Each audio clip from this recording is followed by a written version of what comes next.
Hey, what's up, guys? It's William Costing for my review of Raw for Monday, July 6th, 2015. And let me just say, what an interesting night it was. It wasn't bad, but it wasn't good.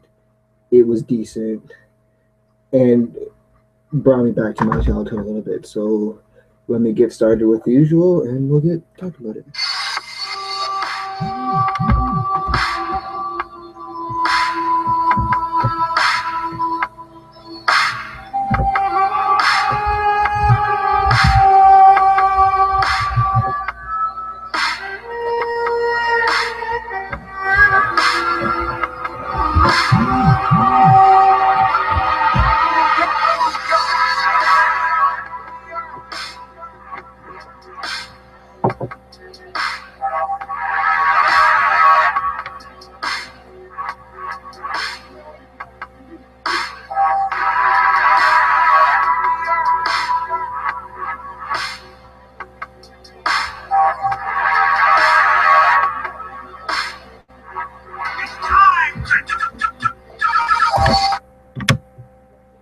Okay, so as I was saying, it wasn't bad, but it wasn't good. It was in the middle, more towards the good side because even the bad matches were still okay. They were decent.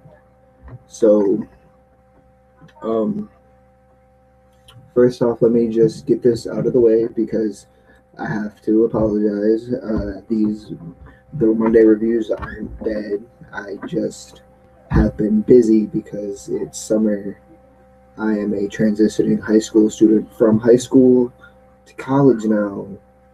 So the past 2 weeks, I've been busy trying to help my dad to get money, and then I recently got into this program that is going to pay me to kind of go there. So now I could be home. I can go to that and then like till 3, and then I can come home, rest, relax, get ready for Raw or Lucha Underground, do my notes, and then talk to you guys. So not dead. I just was busy. I'm sorry. If it usually happens like that, I'm busy doing something or I have class or something. So, but this is the summer, and let's get down to business. Okay, so we start off with Brock. Well, not really Brock because Paul Heyman has to talk for him because I feel like Brock is just like me, a socially awkward person who isn't really good at speaking. But you're speaking to us right now. You've been speaking for like 26 videos. Well, you get used to it after a while. So, since Brock is probably not really used to talking, he has Paul Heyman um, as like his man to talk. So they come down and they start talking. Well, Heyman starts talking. Oh, Seth and everyone thinks that Brock is still in Japan, and Seth knows that he's actually here. So Seth is gonna win at Battleground. That Brock is the Lord, and he's not just any Lord.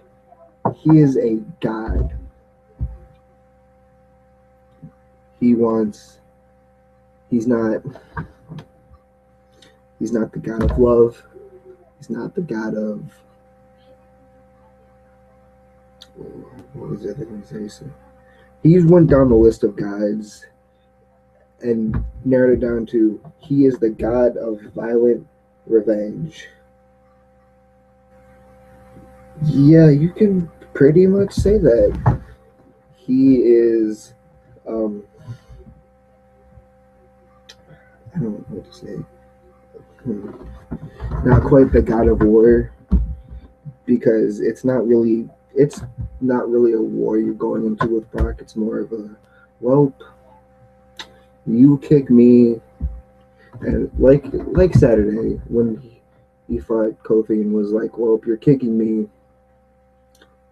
you're still kicking me. Oh, look at that, I'm not down. Still kicking me. Keep kicking me. Still kicking me. Okay, we're done here. Yeah. So it's not really a war. It's just yeah. You try your hardest, and I will destroy you. He then continues by going, "Oh yeah, his violence will be on Seth and anyone who kind of destroys him." So not only is that Seth, but that means J&J, Kane, um, possibly Triple H if he gets involved somehow. But I don't think that Brock wants to go that far because he just came back from being suspended. So another suspension kind of puts you away. How long was he going for? There's been 5 pay-per-views, right? But he's been put away for so long, and he's just now coming back for like the tail end of the season. And he then goes under the examples. Oh, there was a streak. Brock wanted to counter it. No disrespect to The Undertaker, but he just wanted to counter the streak. He doesn't respect Undertaker, but he doesn't disrespect him. And then his other example was Cena. Oh, yeah, we bought him Suplex City 16 times. No disrespect, but no respect. Oh, Roman Reigns at WrestleMania. No disrespect, but no respect. He just wanted to conquer who was in his way. But since Seth Rollins got in the way, I don't respect you. And I don't not disrespect you, and I don't respect you. I full on hate you. I don't respect you. You broke the 11th commandment. What? There's 11 commandments. I thought there was 10. Nope. Secret number 11. Thou shalt not provoke the beast. And not only did Seth provoke it once at Mania when he cashed in, once after Mania when he was like, I'm not feeling it. And then, but 3 times last 2 weeks ago when he basically beat him up. So, since you provoked my client 3 times, he will destroy you. He will take his belt back. There's no denying. It's done. It's over. We can't we never were friends. We're not even gonna be friends anymore. You're just a cockroach. And even though it was said like this, they fight at St. Louis, but everything starts now. So the war is at Battleground, but the battles are this week and next week. And what a week it was. Seth was there, but Kane was not there. So Seth knew that Brock was coming for him the whole night. There was no Kane to be like, well, J&J are useless right now, so let me go chokeslam him and help you because Jamie has the 3 broken ribs. And Mercury's just bald. There's nothing. He's just bald. So since Kane was given that vacation, he kind of utilizes it. And we end that segment. I'm really interested to see where this goes next week, seeing how when I get there, I'll kind of explain some things, some stuff. But next week is the actual like crunch time. It's the week before, like the week leading up to Battleground. So we kind of have to pack everything in Monday and Thursday, get all the stories in place, all the pieces, and then that Sunday Battleground, we have to just let it all out. So I can't wait to kind of see what happens next week. But you know how I said even the worst matches were redeemable? I may have exaggerated a little bit. This next match it wasn't even redeemable. Like Big Show versus Ryback, it was nothing. Why are we getting this stupid feud going between Ryback and Big Show and The Miz? We still want to get the Intercontinental title to be legit. And Daniel Bryan was supposed to do that. But since his neck, that means that we have to Elimination Chamber, which was decent enough, and then now it's just this bullshit that you call a feud. It's nothing. It's stupid. Oh yeah, Miz was on commentary. Well, not really commentary, but he was there. So I couldn't really focus on this match too much because it was more of just me trying to ignore The Miz, which wasn't working because he was chanting, "One more time, one more time." Oh, show them you don't need to retire, Big Show. Keep wrenching. You're not old. Just keep fighting and you'll become shit. Shut up. Shut up, shut up, shut up, shut up, shut up, shut up, shut up. Shut up. Shut up. Okay. Shut your whore mouth. Just knock it off. I need you to, shut up. Let the match, let it be. If they're fighting, don't say nothing. Do not talk to them. Talk to Cole. Talk to Saxton. Talk to JBL. Don't talk to the competitors in the match. That was the dumbest thing. This whole match was nothing. This feud is nothing.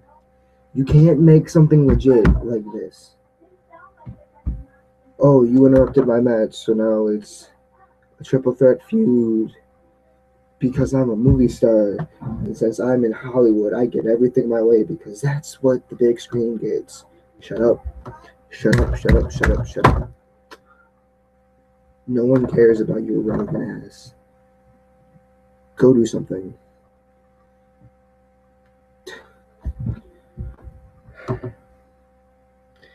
And you know what his something was?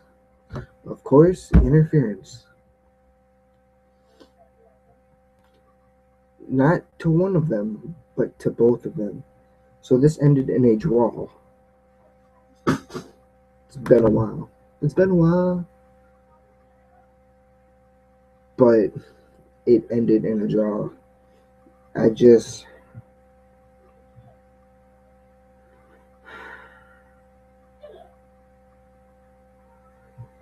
don't even. This is gonna be a dumb match. This is gonna be a throwaway match. I hope once this whole feud is done, we get something better. For some reason, I hope that when Daniel comes back, still hoping that he can be back, that it ends up being,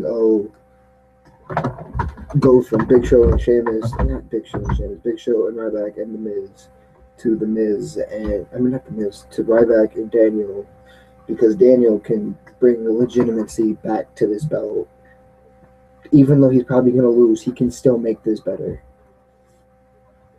Instead of just interferences and then being stuck between these two big men, which leaves you on the ground for not just a shell shock, but a shell shock and a choke slam.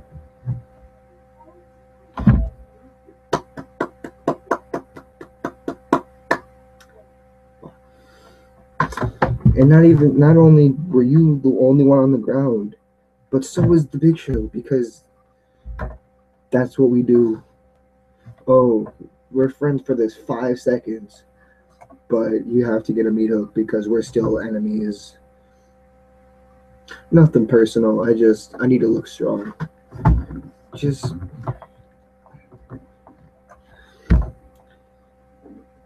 I don't even want to say that I understand this because I don't. I really don't. But what happened to the old days where this title was totally 100% legit and that you got it, that meant you were on track to getting to being where fighting for the top. What happened? Would we lose our touch? I don't know. I guess this next one is redeemable in some ways, and I'll get to kind of my thoughts on this when I'm done doing my whole spiel. Divas match, Brie versus Paige. Stop, stop. I know what you're gonna say. Bathroom time. Let me use the bathroom, because by the time I come back, it'll be over. Well, it was decent for what it was, since Alicia Fox is kind of on the outside. She's Paige's best friend. Like, yeah, they hang out and they do stuff, but on the inside, not breaking kayfabe, they're there, and she just hates her guts like all the other divas.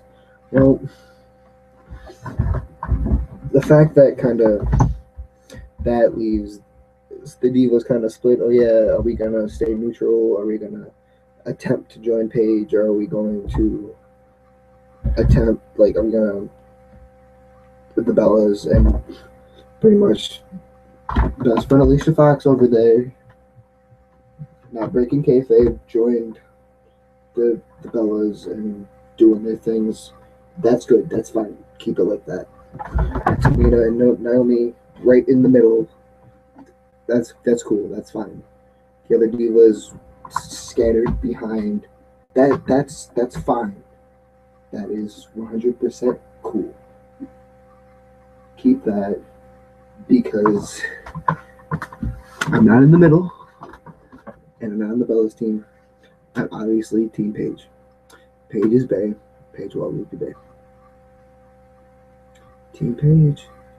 Um, so being that Paige is kind of alone, she keeps getting put into these 3-on-1 battles between either Alicia Fox, Nikki, or Brie. And it seemed like she gets more aggressive. Like she's kind of stopped a little bit because the fact that there's these 3-on-1. So if I try to do something very powerful, they're going to come in, leave me helpless on the ground and no take one of me. So seeing that after Alicia Fox hit Paige and then Brie was kind of like, whoa, and then blast her sister and Alicia Fox in the face. That's what you get. Paige became more aggressive because she's like, wow, the odds are kind of even now, even though it's still 3-on-1 on the ground. That's awesome. And then Brie gets thrown into Nikki again and a kick to Alicia Fox, which kind of is is Paige's downfall. That's all fine. But the fact that Brie had to win again is kind of ridiculous. Like I said a few weeks ago, it seems like whenever the twins, that's what I'm going to call them now, the twins are in a match, no matter if it's 1-on-1 or tag team, they're always going to win. It's not going to change. But what you should do, well, after the obvious, we have to attack Paige because we hate you, stupid bitch. Attack and all that. Let's take a moment. Let's recollect our thoughts.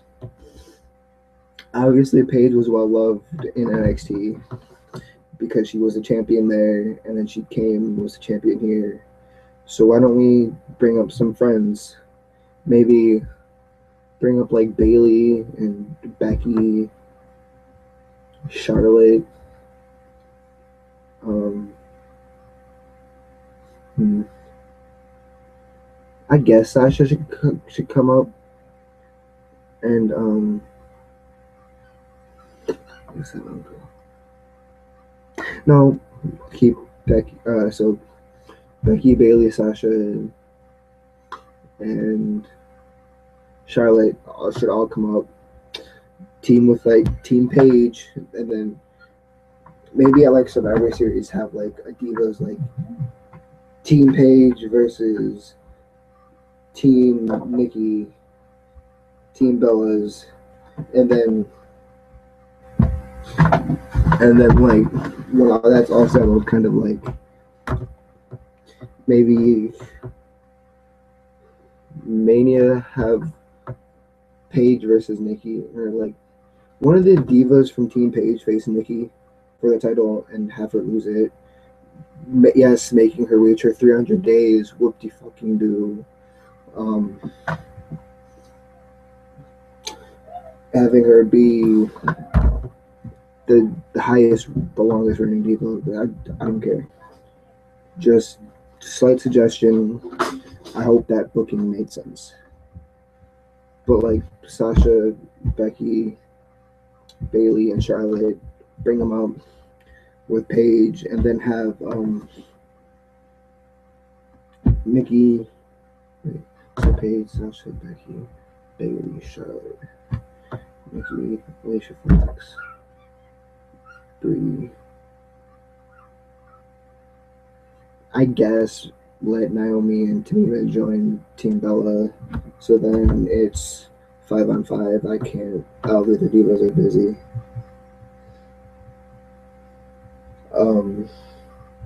But that's just a small suggestion. That's kind of how I would do it. They don't have to do it like that. But anyways, off the divas, I'm not gonna try and improve it because I'm not a planner. Roman Reigns versus Sheamus is what's next. Now, a lot of people don't like Roman Reigns because he's kind of the same guy. He's kind of like Cena. Oh, they're trying to push him too hard. But I kind of like him. I was feeling that way a little bit around like after Mania and stuff. But since Money in the Bank, I'm enjoying this little Bray Wyatt and Roman Reigns feud. And this match was really interesting. It was a good match.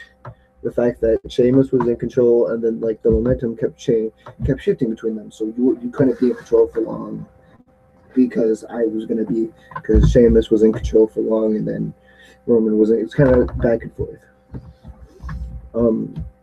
Another interesting thing was kind of the fact that since even though he was still hurt, he was still able to kind of power through it. Good old Bray.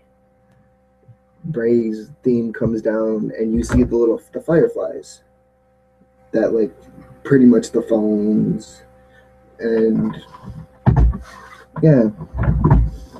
So Bray's music starts playing, and at the end of the walkway, you see kind of Bray start walking towards the stage, and Roman immediately, bam, punches him in the face.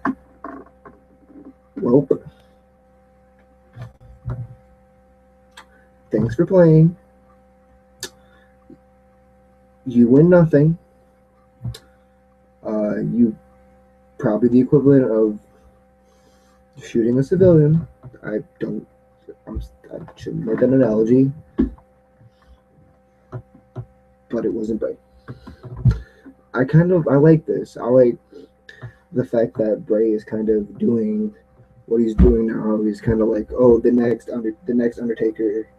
Oh, Undertaker is retiring soon, so Lucha Underground has to have an Undertaker who's no Mortis, and then WWE has to have their own new Undertaker in Bray Wyatt. So this is fine. Bray can stay the way he is. Interesting to have him have this. We don't even know who it was. This body double, who was just there.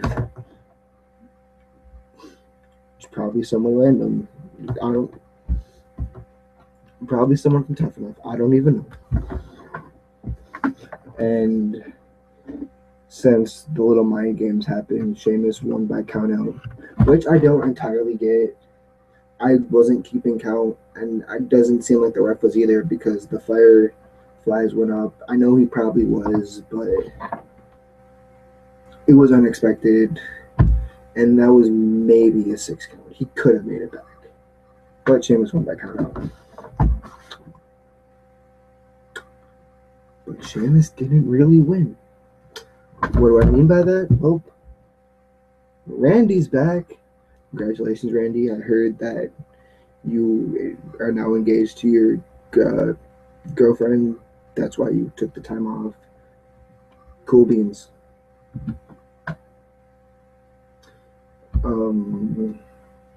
So since Randy's back and he kind of still has this little, who's that? This little feud with Sheamus from Money in the Bank. They kind of have their brawl, which ends as always in an RKO. So I need them to kind of next week speed things up a little bit because you missed some weeks. You missed like 3 weeks.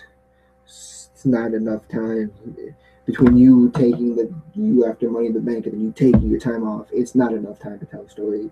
So kind of like have a 10-minute, 15-minute segment, explain some things. You'll be all set for Battlegrounds. That's not obviously not going to be a weak match because it's Sheamus and Randy Orton. Next is this little Triple H segment where he's kind of like, what are you going to do with Brock? Oh, I got Battleground set. Don't even worry about that. Okay, but what about tonight? Any advice? Stay champ. I'm going to do that. Okay, ignore Brock. Let him make a mistake. And do the unexpected. Which initially means provoke him a fourth time. I wasn't thinking this. I didn't like. I guess that's why they call it the unexpected because you don't think it. But I feel like this was just a dumb move, and we'll get there eventually. Like the unexpected were to kind of like maybe attack him from behind or take out Paul, but provoking him a fourth time not a good idea. When I was watching this, I was kind of wanting him to be like, do the unexpected. Ha ha ha ha ha ha. Provoke him a fourth time. Wait, no, don't do that. Stop. Bad idea. Rethink your decisions. Please. But Triple H was all in it. He was like, well, do it. I am the king.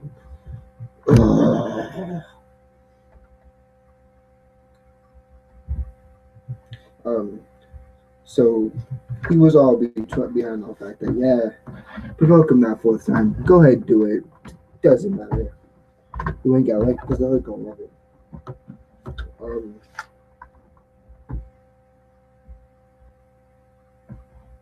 So after that, we get this little Rusev and Summer Rae thing, and Rusev started off with the "Since Summer apologized, I'm going to apologize" thing. So you thought he was going to be meaningful, and then he was like, "Nope, I'm not apologizing for Lana because you are like her. You took her under American wing, and you just did what I hated. Fuck America."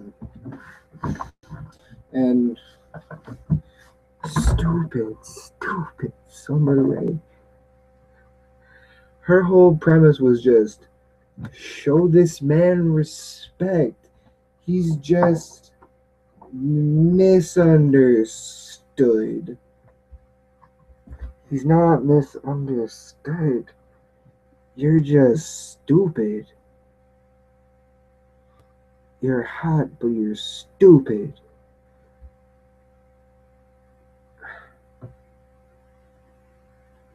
You're stupid. And pointing out her stupid is Dolph and Lana, who are kind of like Dolph. The whole thing was just, are you dumb?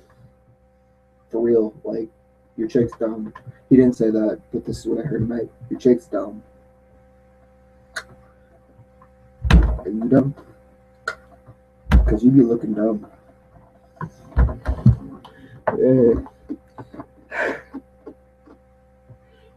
And he pulled up the fact that a few weeks ago he was like, Lana, you remember that song you liked? You don't know what it's got till it's gone. And he was like, remember that song you botched? Well, you don't know what you got till it's gone. And it's gone. And I found it. She's mine. And then so, there was almost a cat fight. Not like a divas fight, but like, oh. Mm-hmm. Girl, what? But Rusev broke it up.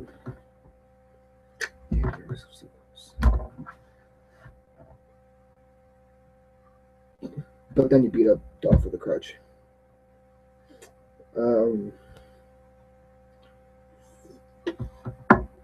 Now that I'm kind of seeing where Dolph and Rusev are going with it, I'm kind of interested in this, but not that. Like, yes, it's a love story. You probably don't need it, but it's Dolph. Dolph Ziggler can sell anything. He can sell sex to a nun.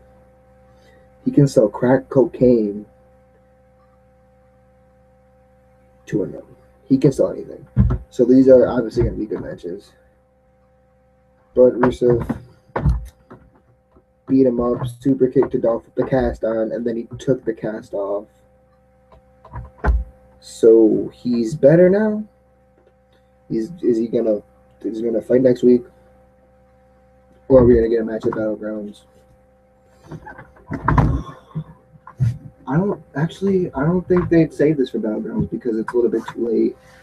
I think he has like a physical he has to go do to see if he's ready. So maybe SummerSlam. That should be interesting. A little feud. Summer attacked Lana, and Rusev was just too busy stomping on Dolph. Surprised he didn't pull out the accolade. That's what I really thought he was gonna do because that's what that random door fell. That's what he does. He's just there, accolade, and then you're done. But we're just gonna stomp on feet. Dolph tries to fight back, but he got a crutch to the neck. And the refs finally come to stop it, but no use. It's Rusev. He's just going to continue to beat you up.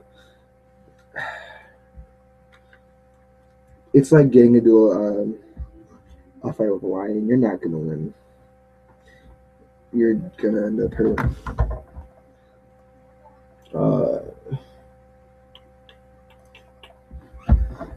So, next was Bo. I'm very split on Bo. Like he's funny because he takes himself too serious. So he kind of came down and was like, "That was horrible," but you know what they say: bad things happen to bad people, but good things always happen to good people. And I'm a good person, so you just gotta believe. And then the actual match with Bo versus Dean. And this kind of makes me sad because this just shows that Dean is now at the bottom of the ladder. Poor Dean. Once he was on the top, and now he's at the bottom. I feel pretty soon though he'll be able to get his way back. He's gotta fight more intensely, have more matches like he did before he fought Seth. Uh, Dean won, and I think one of the interesting things that was said here was kind of like, "Oh, you have to be mean to be a motivational speaker." I don't think that's really all that true. So JBL should shut the fuck up. Uh, there was really nothing else there. Um, Dean wins. Next, King Barrett versus R-Truth and King Wilson. This was an okay match. I think even looking back at it, I know I kind of looked down on it during my review, but Kane and Barrett versus Cena and Dolph Ziggler Saturday was a good match. It was better than this match between Barrett and R-Truth. This, don't get me wrong, this match was still good because they both kind of had control, but it's R-Truth. Nothing special. We get the usual reverse bullhammer to an attempt bullet pin, attempt schoolboy. So, and then we get a bullhammer to a flying R-Truth. Like always, our Barrett wins. So it was nothing special. Let me hit you with an anecdote real quick. So when I was younger, I'm a gamer. You obviously know that. When I was younger, my dad had this arcade machine, and it wasn't Pac-Man and it wasn't Space Invaders. It was Street Fighter. So I kind of grew up with the Street Fighter arcade game in my house, and we just have people come over. I was never really good at it, but I still tried. My favorite kind of like thing to do with these mini games. Oh shit! Wait, I'm too. Let me pull back that antidote. I'll do it in a minute. So next is just Seth and J&J walking out with what looked like broken hockey sticks, but they were axe handles. And Seth had his whole analogy of, "Oh, the authority knows that I'm the future. I beat Brock once, and no one else could. So you said not to provoke him, but I'm gonna provoke you. So are you the beast, or are you just a bitch?" And we get a few minutes of nothing, and then Brock comes out, who doesn't go to attack. He gets there, and then he's like, "Well, back it up, back it up, back it up, back it up, back it up. Paul, come here. And Paul brings out this little this crate full of fire supplies, just a hammer and what are those things? Fire extinguisher. So back to my anecdote real quick. It has to do with it. So Street Fighter 2, my favorite thing wasn't to fight. It was mostly these little mini games where, oh, you did so many battles, so many fights. I think it's every 2 fights, and then you get to beat up this car. Well, the caddy was there, and basically Brock went to town on it. Why wasn't this man in Street Fighter 2? Honestly, the way he destroyed that car, it was like Street Fighter 2. The only difference is Street Fighter 2 you use your hands. He had 2 axes. So he's just attacking the car Street Fighter style. Broken windows, axe in the door. He threw the door, and that boy went flying. Thank God didn't hit anybody in the crowd. That would have been dangerous. We would have been sued again. We'd need a new opponent for Battleground. But it went flying. And of course, J&J are sad because that's their car, that's their baby. Seth bought it for them, so then they gotta like, oh, since Seth bought it, we have to protect it with our life. Well, wasn't a smart idea because not only does Noble have three broken ribs, he has a broken arm now. Brock locked in that Kimura arm bar and broke his arm. Whereas just Joey got suplexed under the car. So now it's just Seth and Brock. And then it's so funny how Seth can talk all of this mess, but then when it's time to actually do something, you run away. Like, I understand that's what he does. He's a heel. He's supposed to be slimy, but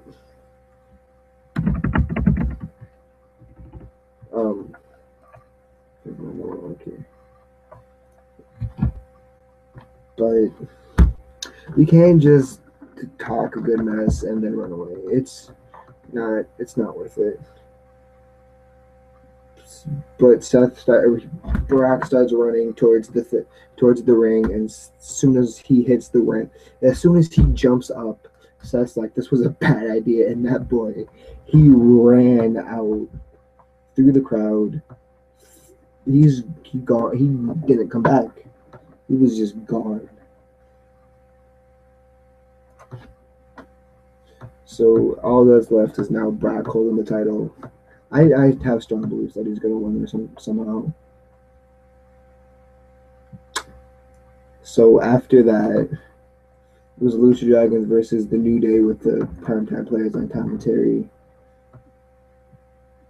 But guess what was still at the top of the ramp? The car. I understand that we can't really take care of it right now, but could we have like pushed it off to the side? It seemed like everyone who came out were more focused on that car is destroyed than like their entrances. So we could have just moved it to the side.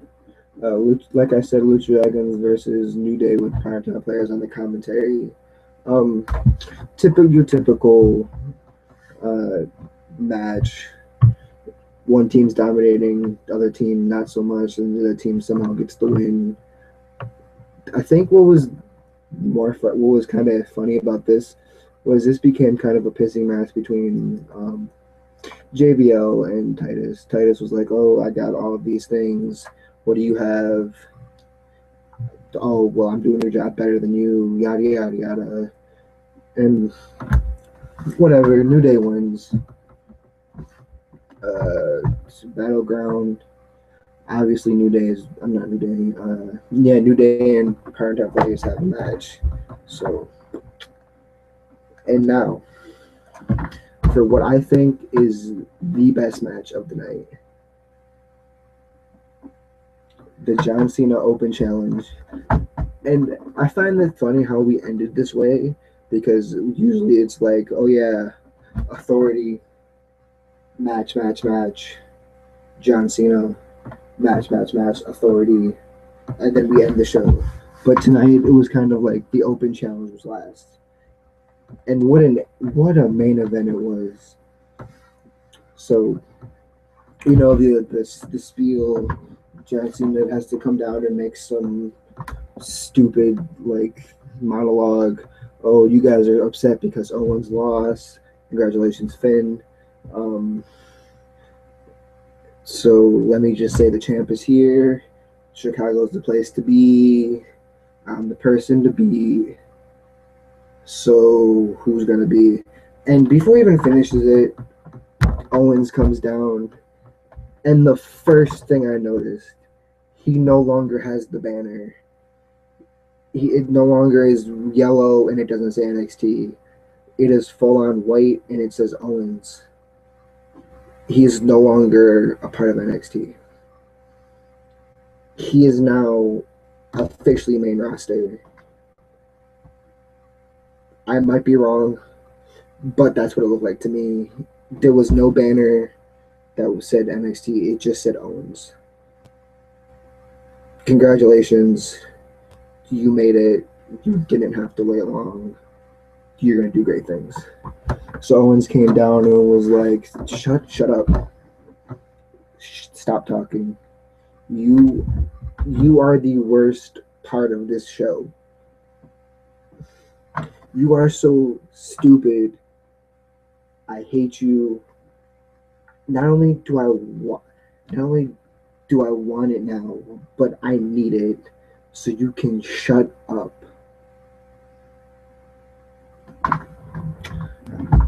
I'm tired of hearing you. Just shut the fuck up. Usually I could wait. I could probably wait till Battlegrounds. But tonight I'm not waiting. I need it now. I need you to shut up. I'm tired of hearing you. Let's go. Throw these hands.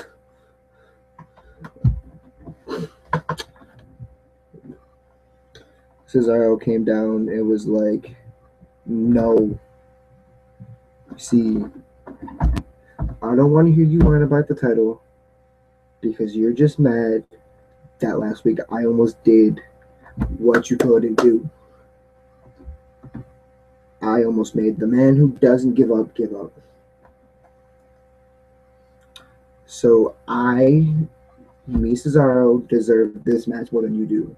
And if you do not get the fuck out of this ring right now, you're not going to have a problem with him. You're going to have a problem with me. Take your whiny ass back there. And Owens does it. So now it's Cesaro versus John Cena. Last week was an okay match. It was good, yes, but this one was better. Cesaro was able to keep more control, and that's what I kind of like about this open challenge. If you're like challenging me, fine, you have all the control. I'm not going to let you lose momentum. I'm gonna take control, yes, but you can still have momentum. I don't care. Make you look good, make me look good, make this title legit. This is a better way to do it than what they're doing with the Intercontinental title. Open challenges are better. Let this be said. And this was a very impressive match. What a way to end. It went from like 12:45 to 11:15.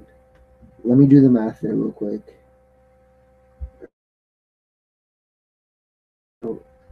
If I'm wrong, I think that's like 30 minutes. I'm not sure.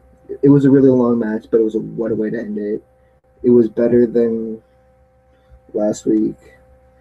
And there was more leeway since it was a championship match. They didn't want someone to lose, ring out. They were outside the ring for a while. But, like, the counting time was slower. Understandable. Cesaro looked really good in this match. Cena looked really good in this match. But, of course, we have to have all the fake AA reversals and the AA kickouts to an AA from the top rope. And John Cena won. But Kevin Owens wasn't finished. He attacked John Cena and tried to go for the pop-up powerbomb, but was reversed into an AA. That's how you do it. That's how you end a match. That perfect. I'm fine with that. It's gonna set up such a good match, and I just can't wait. But it's probably not gonna be as good as Finn versus Owens Saturday. So my thoughts, it had its moments, like a bad, like the Big Show versus Ryback, and the Divas match was kind of but it picked up the pace. A lot of story. I enjoyed it a lot. Could have done without some. There's one more thing I want to talk about. Today they released the photo, the actual cover of 2K16, and it's Stone Cold. That's a fine way to go. Understandable. I'll still be buying it. Hopefully, Stone Cold does the soundtrack. I like some songs off of the 15 soundtrack. Obviously, We Dumb Boys, Avenged Sevenfold, Rise Against, and that Ghost song.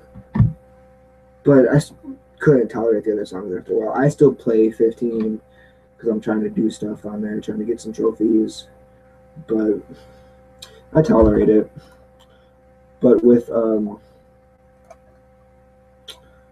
Stone Cold, it's obviously going to be better music. Uh, so looking forward to that. Um, don't forget to check out Oodles and Dr. 20XX down below.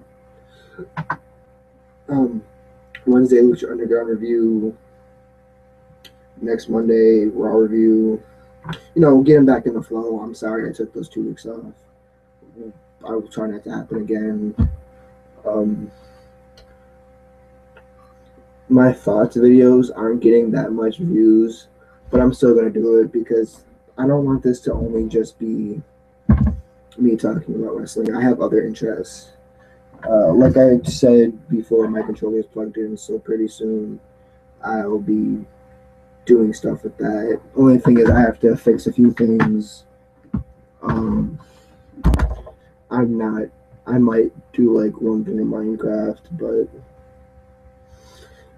I'll see where that takes me. So that's it for my review of Raw for Monday, July 6th, 2015.